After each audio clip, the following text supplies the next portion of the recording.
જય શ્રી કૃષ્ણ મિત્રો, સ્વાગત છે તમારું આપણી આ યુટ્યુબ ચેનલમાં.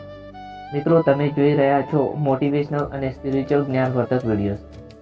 મિત્રો, આ વાણીને ધ્યાનથી એન્ડ સુધી સાંભળો અને તમારા જીવનમાં ઉતારવાનો પ્રયત્ન કરો. તો ચાલો આજની આ દિવ્ય યાત્રાની શરૂઆત કરીએ. મિત્રો, જીવનને નજરેથી જોવું એટલે શું? શું તે ક્યારેય વિચાર કર્યો છે કે જીવન સાચે શું છે? લોકો જે જીવે છે, જે દેખાય છે, જે બતાવે છે, એ જ જીવન છે કે જીવન કોઈ વધારે ઊંડું છે? આજે આપણે જીવનના એ રહસ્ય વિશે વાત કરવા જઈ રહ્યા છીએ, જે બહુ ઓછા લોકો સમજે છે. આ વાત મીઠી નથી, આ વાત સાચી છે, કડવી છે, પણ જાગૃત કરે એવી છે. ઘણા લોકો મોજ કરે છે, શોખ કરે છે, પૈસા ઉડાવે છે, કામ ધંધો કર્યા વગર રાજા જેવી જિંદગી જીવે છે. બહારથી જોનારને લાગે છે કે આ લોકો બહુ સુખી છે. લોકો એમને જોઈને ઈર્ષ્યા કરે છે, એમને આદર્શ માને છે, પણ આ લોકો જીવનને નજરેથી નથી જોતા. એ લોકો અંધારામાં જીવે છે. અંધારું એટલે અજ્ઞાન, અંધારું એટલે ભ્રમ, અંધારું એટલે સમયની હકીકતથી દૂર રહેવું. જીવનને નજરેથી જોનાર વ્યક્તિ અલગ હોય છે. એ વ્યક્તિ જાણે છે કે અત્યારે જે દુઃખ છે એ દુઃખ નથી, એ દુઃખ એક ગુરુ છે, એક શિક્ષક છે, જે મનુષ્યને સાવધાન કરવા આવ્યો છે. એ વ્યક્તિ જાણે છે કે જીવનમાં સાચું દુઃખ હજી આવવાનું બાકી છે.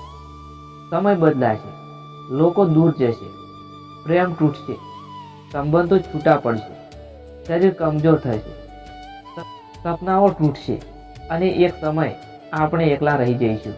એ આ બધું આજે જોઈ શકે છે, કલ્પના કરી શકે છે, સમજાઈ શકે છે. એ જ જીવનને નજરેથી જોનાર છે.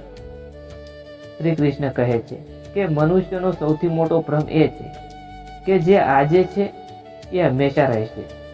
શરીર, સંબંધ, પૈસા, નામ, પ્રતિષ્ઠા બધું સમયની સાથે બદલાઈ જાય છે. જે આ સત્યને સમજે છે એ જ સાચે જાગૃત છે. જે આ સત્યને અવગણે છે એ હજી અંધારામાં જીવે છે. જીવનને નજરેથી જોવું એટલે ભવિષ્યનો ભય પાળવો એવું નથી, પરંતુ ભવિષ્યની હકીકતને સ્વીકારવી. જ્યારે તું સમજે છે કે એક દિવસ બધું બદલાશે, ત્યારે તું આજને વધારે સમજદારીથી જીવે છે. ત્યારે તું લોકો સાથે લાગણીથી જોડાય છે, પણ આસક્તિ નહીં રાખતો. ત્યારે તું દુઃખ આવે ત્યારે તૂટતો નથી, કારણ કે તને ખબર છે કે દુઃખ એક પાઠ છે. ઘણા લોકો દુઃખ આવે ત્યારે ભગવાનને દોષ આપે છે, કહે છે કે ભગવાન કેમ મને આ આપે છે. પણ જીવનને નજરેથી જોનાર જાણે છે કે દુઃખ ભગવાનનો દંડ નથી, પરંતુ ભગવાનની કૃપા છે. કારણ કે દુઃખ માણસને જાગૃત કરે છે, દુઃખ માણસને સુવડાવે છે, દુઃખ માણસને જગાડે છે. શ્રી કૃષ્ણ કહે છે કે જે મનુષ્ય દુઃખમાં પણ શાંત રહે છે એ જ સાચો યોગી છે. દુઃખમાં તું ભગવાનને શોધે છે, સુખમાં તું ભગવાનને ભૂલી જાય છે. એટલે જીવન તને દુઃખ આપે છે, જેથી તું સાચા માર્ગે આવે. જીવનને નજરેથી જોવું એટલે સંબંધોમાં પણ સાચી નજરથી જોવું. આજે જે લોકો તારે સાથે છે એ કાલે હશે જ એવું નથી. પ્રેમ તૂટશે, મિત્રતા બદલાશે, પરિવાર પણ સમયની સાથે બદલાય છે. આ સત્ય કડવું છે પણ સાચું છે. જે આ સત્યને સ્વીકાર કરે છે એ સંબંધોમાં વધારે સમજદારીથી ચાલે છે. એ કોઈને પોતાની આખી જિંદગીનો આધાર બનાવતો નથી.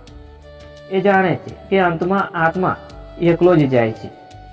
શ્રી કૃષ્ણ કહે છે કે આત્મા અમર છે, શરીર નાશવાન છે. જે શરીરને જ બધું માને છે એ ભ્રમમાં છે. જે આત્માને ઓળખે છે એ જ જીવનને નજરેથી જોવે છે. જ્યારે તું આત્માને ઓળખે છે ત્યારે તું જાણે છે કે તું માત્ર આ શરીર નથી, તું એક ચેતન શક્તિ છે જે જન્મે છે અને મરે છે, પરંતુ આત્મા ક્યારેય મરતો નથી. જીવનને નજરેથી જોવું એટલે સમયને પણ ઓળખવું. સમય સૌથી મોટો ગુરુ છે. સમય તને શીખવે છે. આજે જે મહત્વનું લાગે છે, કાલે એ તુચ્છ લાગે છે. આજે જે લોકો મહત્વના લાગે છે, કાલે એ દૂર થઈ જાય છે. સમય તને બધું બતાવે છે, પણ માણસ સમયને સમજતો નથી. શ્રી કૃષ્ણ કહે છે કે સમય હું છું, એટલે સમય એટલે ઈશ્વર. જે સમયને સમજે છે તે ઈશ્વરને સમજે છે. જે સમય સામે લડે છે એ પોતે જ તૂટી જાય છે. જીવનને નજરેથી જોનાર સમય સાથે લડે નહીં, સમય સાથે વહે છે. ઘણા લોકો ભવિષ્યના દુઃખ વિશે વિચારતા નથી. એમને લાગે છે કે આજનું સુખ કાયમ રહેશે, પરંતુ જીવનને નજરેથી જોનાર જાણે છે કે જીવનમાં મોટા દુઃખો પણ આવશે. માતા પિતા જશે, મિત્રો દૂર જશે, પ્રેમ તૂટશે, શરીર કમજોર થશે, પૈસા પણ હાથમાંથી નીકળી શકે છે. જે આ બધું આજે સમજે છે એ માનસિક રીતે મજબૂત બને છે. જીવનને નજરેથી જોવું એટલે પોતાના મનને પણ જોવું. મન તને ભ્રમ આપે છે. મન તને કહે છે કે તું બધું મેળવી શકે છે, તું બધું નિયંત્રિત કરી શકે છે, પરંતુ જીવન તને બતાવે છે કે તું કંઈ પણ સંપૂર્ણ નિયંત્રિત કરી શકતો નથી.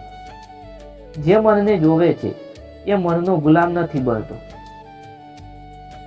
શ્રી કૃષ્ણ કહે છે કે મન મિત્ર પણ છે અને શત્રુ પણ છે. જે મનને વશમાં કરે છે એ જ જીવનને વશમાં કરે છે. જે મનથી વશમાં થાય છે એ જીવનમાં ભટકે છે. જીવનને નજરેથી જોનાર મનની વાતને અંતિમ સત્ય નથી માનતો. ઘણા લોકો કહે છે કે જીવન બહુ અન્યાયિક છે, પરંતુ જીવન અન્યાયી નથી. જીવન નિષ્પક્ષ છે. જીવન દરેકને પાઠ આપે છે, કોઈને સુખથી, કોઈને દુઃખથી. જે પાઠ સમજે છે એ આગળ વધે છે. જે પાઠને અવગણે છે એ ફરી ફરી એ જ પાઠ ભોગવે છે. જીવનને નજરેથી જોવું એટલે પોતાની નાની સમસ્યાઓને મોટા દુઃખ ન માનવું, કારણ કે તેને ખબર છે કે જીવનમાં હજી મોટા પડકારો આવશે. આજનું દુઃખ તને મજબૂત બનાવવા આવે છે, જેથી તું આવનારા મોટા દુઃખને સહન કરી શકે. શ્રી કૃષ્ણ કહે છે કે યુદ્ધમાં જવાની પહેલા અર્જુનને પોતાની કમજોરીઓ દેખાઈ હતી, પરંતુ એ જ યુદ્ધ અર્જુને મહાન બનાવ્યું. જીવન પણ એક યુદ્ધ છે. જે યુદ્ધથી ભાગે છે એ ક્યારેય મહાન નથી બનતો. જે યુદ્ધને સ્વીકારે છે એ જ પોતાને ઓળખે છે. જીવનને નજરેથી જોનાર વ્યક્તિ ફરિયાદ ઓછું કરે છે. એ જાણે છે કે ફરિયાદથી કંઈ બદલાતું નથી. બદલાવ જાગૃતિથી આવે છે. એ પોતાને પૂછે છે, હું આ પરિસ્થિતિમાં શું શીખી શકું છું? હું કેવી રીતે બધું જાગૃત બની શકું છું? ઘણા લોકો બીજા લોકોને દોષ આપે છે. જીવનને નજરેથી જોનાર પોતાને પણ જુએ છે. એ જાણે છે કે બહાર જે છે એ અંદરની સ્થિતિનું પ્રતિબિંબ છે. જો અંદર શાંતિ છે તો બહાર પણ શાંતિ દેખાય છે. જો અંદર અંધારું છે તો બહાર પણ અંધારું દેખાય છે. શ્રી કૃષ્ણ કહે છે, જે મનુષ્ય પોતાના કર્મો પર ધ્યાન આપે છે એ જ સાચે સ્વતંત્ર છે. જે ફળની ચિંતા કરે છે એ બંધનમાં છે.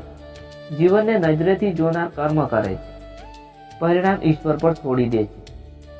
જીવનને નજરેથી જોવું એટલે મૃત્યુને પણ સ્વીકારવું.